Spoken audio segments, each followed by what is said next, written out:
Tim Satgas COVID-19 Kota Mojokerto membubarkan 2 kegiatan wisuda sekolah SMA yang memicu kerumunan orang di tengah situasi pandemi COVID-19.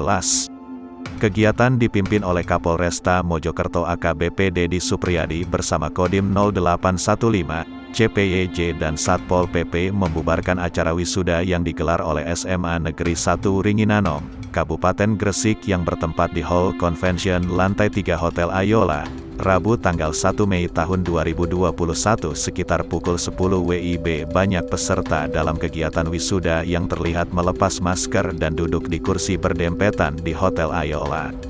Setelah itu di tempat lain, petugas Satgas COVID-19 juga secara tegas membubarkan ratusan orang yang menghadiri kegiatan wisuda sekolah SMA Negeri 1 Puri di Gedung Astoria Jalan Empunala, Kecamatan Magersari, Kota Mojokerto. Pembubaran kegiatan wisuda lantaran melanggar protokol kesehatan, prokes, yang memicu kerumunan orang. Petugas gabungan mengarahkan seluruh peserta wisuda agar meninggalkan lokasi kegiatan.